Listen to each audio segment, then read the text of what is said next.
Assalamualaikum warahmatullahi wabarakatuh. Kali ini, dalam kesempatan ini, saya akan membahas soal-soal OSN-SD di bidang IPS ya. Kita drill soal-soalnya, kemudian ada jawaban soalnya juga, serta pembahasan. Dan mudah-mudahan akan menambah pengetahuan kalian di bidang IPS gitu ya. Kita ke soal nomor 1. Letak astronomis Indonesia adalah 6 derajat lintang utara sampai 11 derajat lintang selatan dan 95 derajat bujur timur sampai 141 derajat bujur timur. Pengaruh letak astronomis Indonesia ini adalah Indonesia memiliki iklim subtropis. Nah, kalau menurut kalian gimana? Indonesia kan iklimnya tropis. Nah, karena iklim subtropis itu berada di sekitar 23,5 derajat sampai 40 derajat lintang utara atau lintang selatan gitu ya. Sedangkan yang B, Indonesia memiliki 4 musim. Nah, ini juga salah ya. Indonesia itu hanya memiliki 2 musim, yaitu musim hujan dan musim kemarau. Kemudian yang C, Indonesia beriklim tropis. Pernyataan yang C adalah pernyataan yang benar. Berdasarkan data astronomis tersebut, Indonesia itu berada di sekitar garis khatulistiwa yang menyebabkan Indonesia memiliki iklim tropis gitu ya. Sekarang kita bahas yang D. Indonesia sering mengalami badai siklon. Nah, ini juga salah ya. Karena Indonesia itu jarang banget nih mengalami siklon tropis akibat pengaruh angin muson ya. Atau di dalam bahasa Inggris itu tulisannya monsoon gitu ya, dan letaknya di ekuator. Jadi jawaban yang benar adalah C, yaitu Indonesia beriklim tropis. Ke soal nomor 2. Nah, soal nomor 2 ini tentang angin muson ya. Perhatikan gambar arah angin berikut. Gambar berikut menunjukkan karakteristik angin muson. Nah, ini gambarnya adalah anginnya itu bergerak dari timur ke barat ya, atau dari Australia ke Asia. Nah, angin muson ini disebut angin muson timur. Di Indonesia itu biasanya musim kemarau gitu ya. Kemudian berarti jawabannya A ya. Kalau angin muson barat itu bergeraknya itu dari barat ke timur atau dari Asia ke Australia. Nah, ini disebut angin muson barat seperti pada gambar yang saya berikan gitu ya. Nah, biasanya di Indonesia ini saat angin muson barat itu terjadi musim hujan di Indonesia gitu ya. Nomor 3, angin muson timur menyebabkan Indonesia mengalami musim A. hujan, B. kemarau, C. pancaroba, D. dingin. Angin muson timur itu bertiup tadi sebelumnya kita sudah menjelaskan, yaitu dari Australia ke Asia ya, termasuk Indonesia pada bulan April sampai Oktober. Nah, karena angin ini berasal dari daratan Australia yang kering, maka Indonesia mengalami musim kemarau dengan cuaca yang relatif lebih kering dan sedikit hujan. Sebaliknya, angin muson barat itu kan tadi di soal sebelumnya kita sudah menjelaskan bahwa bertiupnya dari Asia ke Indonesia pada bulan Oktober sampai April gitu ya, membawa banyak uap air dari Samudra Pasifik dan Hindia sehingga menyebabkan musim hujan di Indonesia. Nah, angin muson sendiri itu apa sih? Angin muson itu adalah angin musiman yang berbalik arah secara berkala setiap setengah tahun akibat perbedaan tekanan udara antara daratan atau benua dan lautan. Sehingga jawaban untuk nomor 3 adalah B, kemarau. Untuk nomor 4, pertanyaannya, fauna Indonesia bagian barat memiliki kesamaan dengan fauna di wilayah. Nah, fauna Indonesia bagian barat ini yaitu termasuk Sumatera, Jawa, Kalimantan, dan Bali, itu termasuknya dalam zona Asiatis. Fauna di wilayah ini itu memiliki kesamaan dengan fauna di Asia, karena pada masa lampau itu, Kepulauan Indonesia bagian barat pernah terhubung dengan daratan Asia melalui paparan Sunda, yaitu Sunda South. Contoh fauna di wilayah ini itu antara lain harimau, gajah, badak, dan orang utan. Itu biasanya mamalia-mamalia yang besar gitu ya. Di wilayah fauna Indonesia bagian timur, itu seperti Papua dan Kepulauan Aru itu mirip dengan fauna Australis ya. Fauna Australia maksudnya ya, yaitu zona Australis karena terhubung melalui paparan Sahul. Sedangkan fauna Indonesia bagian tengah yaitu Provinsi Sulawesi, Nusa Tenggara, itu termasuknya ke zona peralihan dengan ciri khas endemik gitu ya. Selanjutnya di nomor 5 ini soalnya masuk ke tentang interaksi sosial ya. Pertanyaannya, interaksi sosial yang bersifat membangun dan mempererat hubungan disebut interaksi A. asosiatif, B. Disasosiatif, C. Konfliktif, D. Kompetitif. Nah, interaksi sosial asosiatif kita jelaskan dulu adalah bentuk interaksi yang bersifat membangun. Ya, sesuai dong dengan pertanyaannya ya, mempererat hubungan dan mendorong kerjasama antara individu atau kelompok gitu ya. Sedangkan disasosiatif yaitu interaksi yang bersifat memisahkan. Itu sebaliknya berarti kan, atau menimbulkan perpecahan seperti persaingan, konflik, dan pertentangan. Kemudian konfliktif. Nah, interaksi konfliktif itu bagian dari disasosiatif yang mengacu pada pertikaian. Kemudian, sedangkan untuk kompetitif itu bentuk persaingan bisa asosiatif sehat atau disasosiatif konflik. Jawaban yang tepat untuk pertanyaan nomor 5 adalah A, yaitu asosiatif. Nomor 6 pertanyaannya, masuknya budaya asing ke Indonesia dapat membawa dampak positif dan negatif. Salah satu dampak positif globalisasi adalah, globalisasi itu sebenarnya membuka akses terhadap perkembangan ilmu pengetahuan ya, dan teknologi juga dari negara lain yang dapat dimanfaatkan untuk, misalkan, satu, peningkatan kualitas pendidikan melalui pertukaran ilmu dan metode pembelajaran modern. Kemudian, kemajuan teknologi seperti internet, alat medis dan transportasi yang mempercepat pembangunan. Kemudian bisa juga inovasi industri, dengan adopsi teknologi asing yang lebih efisien. Jika pilihan A meningkatkan kriminalitas. Nah, meningkatkan kriminalitas itu adalah akibat penyalahgunaan teknologi. Misalkan cybercrime gitu ya, tetapi bukan dampak positif. Kemudian yang B, terjadinya kesenjangan sosial. Nah, terjadi jika ada ketimpangan pemanfaatan teknologi, namun ini adalah efek negatif. Kemudian yang D, lunturnya nilai-nilai budaya lokal. Nah, lunturnya nilai-nilai budaya lokal itu disebabkan oleh dominasi budaya asing, bukan hal yang positif juga. Sehingga kita dapat jawaban untuk nomor 6 adalah C, berkembangnya ilmu pengetahuan dan teknologi. Soal nomor 7, rendahnya tingkat pendidikan dan keterampilan dapat menjadi faktor penghambat mobilitas sosial karena A, membatasi kesempatan individu untuk mendapatkan pekerjaan yang lebih baik, B, mendorong individu untuk lebih giat belajar, C, meningkatkan persaingan dalam dunia kerja, D, memotivasi individu untuk melanjutkan pendidikan ke jenjang yang lebih tinggi. Nah, rendahnya tingkat pendidikan dan keterampilan dapat menjadi penghambat mobilitas sosial itu dikarenakan satu, keterbatasan akses ke pekerjaan yang berkualitas. Pasar kerja modal itu cenderung membutuhkan tenaga yang terampil dan berpendidikan. Nah, tanpa kualifikasi ini, seseorang itu akan sulit mendapatkan pekerjaan dengan gaji atau status yang lebih tinggi gitu ya. Contohnya misalkan, lowongan di sektor formal itu seperti perusahaan teknologi biasanya mensyaratkan ijazah dan keahlian spesifik gitu ya. Kemudian bisa juga yang kedua adalah hambatan untuk promosi pekerjaan. Bahkan yang sudah bekerja pun kurangnya keterampilan itu membuat individu itu akan sulit untuk naik jabatan gitu ya. Opsi yang A itu benar akan membatasi kesempatan individu untuk mendapatkan pekerjaan yang lebih baik. Kemudian opsi yang B, mendorong giat bekerja. Nah, ini tidak relevan karena kerja keras tanpa keterampilan memadai belum tentu meningkatkan status sosial.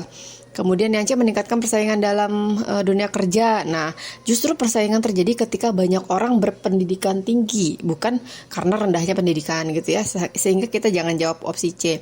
Yang D, memotivasi individu untuk melanjutkan pendidikan ke jenjang yang lebih tinggi.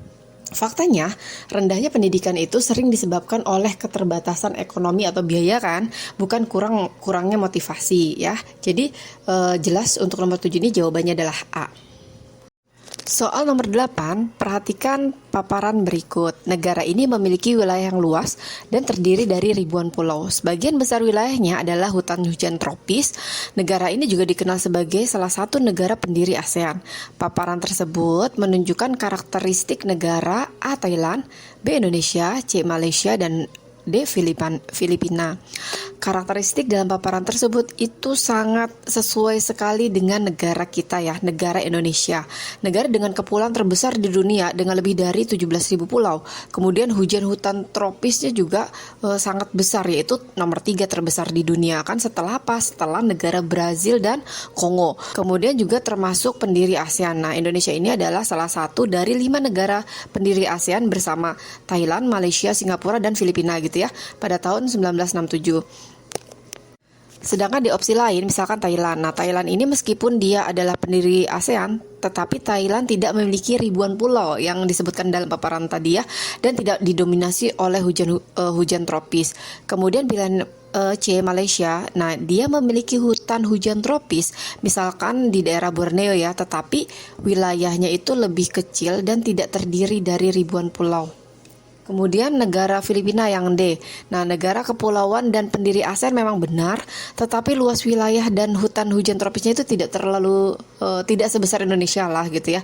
Jadi jawaban yang paling tepat untuk nomor 8 ini adalah B, yaitu negara kita, negara Indonesia. Nomor selanjutnya, nomor 9. Salah satu bentuk penyelewengan dalam pelaksanaan kebijakan politik etis adalah A. Pembangunan irigasi untuk meningkatkan hasil pertanian, B. Pemberian pendidikan kepada kaum pribumi, C. Pengiriman tenaga kerja keluar Jawa, D. Pendirian sekolah-sekolah modern. Kebijakan politik etis ini yaitu terjadi pada tahun 1901 yang terdiri dari yang pertama adalah irigasi, kemudian edukasi, dan transmigrasi. Memang tujuan awalnya memajukan masyarakat Hindia Belanda pada saat itu ya. Namun dalam pelaksanaannya itu terjadi penyelewengan oleh pemerintah kolonial, terutama pada aspek transmigrasinya gitu ya. Bentuk penyelewengannya antara lain pengiriman tenaga kerja ke luar Jawa. Itu pada opsi C sudah disebutkan di opsi C ya.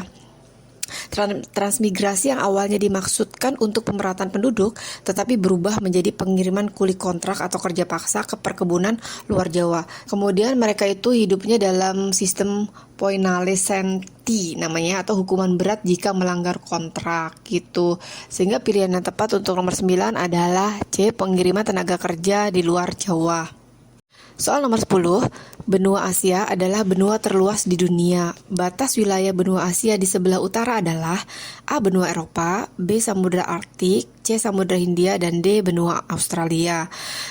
Benua Asia itu memiliki batas-batas geografis. Di sebelah utaranya itu berbatasan dengan Samudra Arktik ya, atau Laut Es Utara yang membatasi Asia dengan Kutub Utara.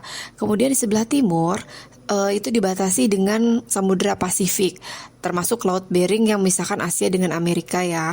Kemudian sebelah selatannya itu berbatasan dengan Samudra Hindia di opsi C.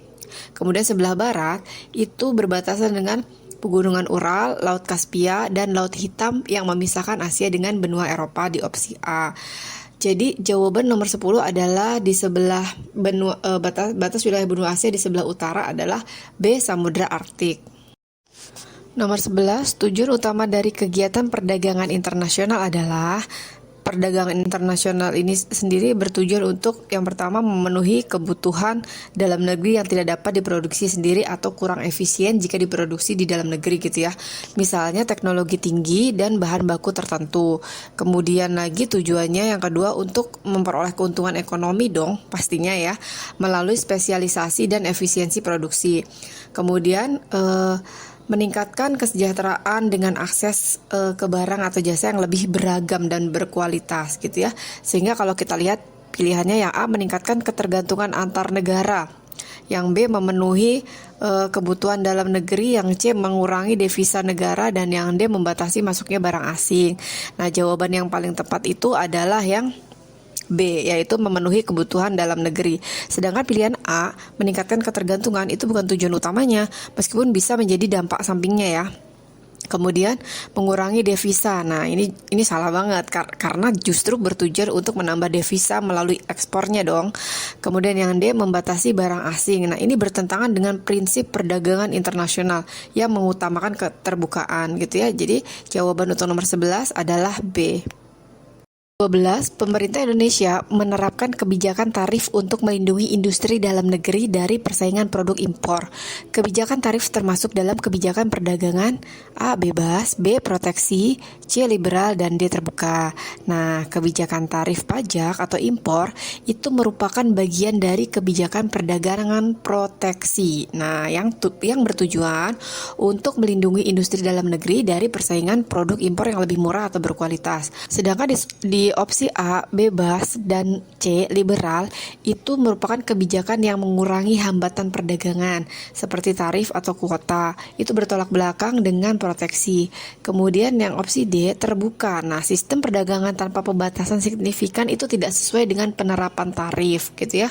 Contoh kebijakan proteksi lain misalnya, kuota impor atau membatasi jumlah barang impor. Kemudian subsidi untuk produsen dalam negeri. Nah, itu contoh kebijakan proteksi yang lainnya. Jawaban nomor 12 adalah B, proteksi. Selanjutnya di nomor 13, soalnya adalah setelah Jepang menyerah kepada sekutu, Belanda berusaha untuk kembali menjajah Indonesia. Upaya Belanda tersebut mendapat perlawanan dari bangsa Indonesia. Awal masuknya Belanda ke Indonesia setelah Jepang menyerah terjadi melalui titik-titik-titik. A. Agresi militer 1, B. Agresi militer 2, C. Perundingan Linggarjati, D. Perjanjian Renville. Mari kita bahas. Setelah Jepang menyerah, yaitu pada tanggal 15 Agustus 45 tuh, Belanda atau dibantu dengan sekutu juga itu berusaha kembali menguasai Indonesia. Kronologinya adalah yang pertama agresi militer 1, itu pada tanggal 21 Juli 1947 ya. Operasi militer Belanda pertama untuk merebut wilayah RI, terutama daerah perkebunan dan pertambangan di Jawa dan Sumatera. Nah, itu juga disebut dengan Operasi Produk atau Operasi Produk. Tujuannya apa? Tujuannya untuk menguasai sumber daya ekonomi. Awal masuknya Belanda ini secara besar-besaran pasca kekosongan kekuasaan Jepang. Kemudian perundingan Linggarjati ini pada tahun 1945. Itu tadi ada di opsi C. Itu perundingan itu sebelum agresi. Itu menghasilkan pengakuan Belanda atas RI secara de facto. Hanya di Pulau Jawa, Madura, dan Sumatera saja, tapi ya bukan awal masuknya Belanda. Kemudian agresi militer 2 itu pada tanggal 19 Desember 1948. Yang di opsi B itu serangan kedua Belanda setelah pelanggaran perjanjian Renville, bukan awal kedatangan Belanda gitu ya. Kemudian perjanjian Renville pada tahun 1948. Nah, itu perundingan setelah agresi 1 yang justru merugikan RI dengan penyempitan wilayah gitu. Nah, faktanya Belanda itu awal masuknya bersama sekutu itu sejak 1945 sebenarnya ya. Tetapi agresi militer 1 adalah aksi ofensif pertama mereka untuk menjajah kembali. Jadi jawaban nomor 13 itu kita pilih yang A, yaitu agresi militer 1. Nomor 14, pertanyaannya, salah satu upaya Belanda untuk mengembalikan kekuasaannya atas Indonesia adalah A. Melakukan perundingan dengan Indonesia, B. Membentuk negara-negara boneka, C. Memberikan kemerdekaan kepada Indonesia, dan D. Membantu Indonesia dalam pembangunan. Setelah kekalahan Jepang pada tahun 45, Belanda itu berusaha kembali menguasai Indonesia dengan berbagai cara, ya kan? Salah satunya adalah membentuk negara-negara boneka sebagai bagian dari strategi politik militernya. Untuk opsi yang B ini berarti benar ya, tujuannya pembentukan negara boneka. Karena Belanda itu ingin memecah belah persatuan Indonesia sebenarnya saat itu ya, dengan menciptakan negara-negara kecil di bawah pengaruhnya, seperti negara Pasundan yang sekarang Jawa Barat, kemudian negara Sumatera Timur, kemudian Indonesia bagian timur gitu ya.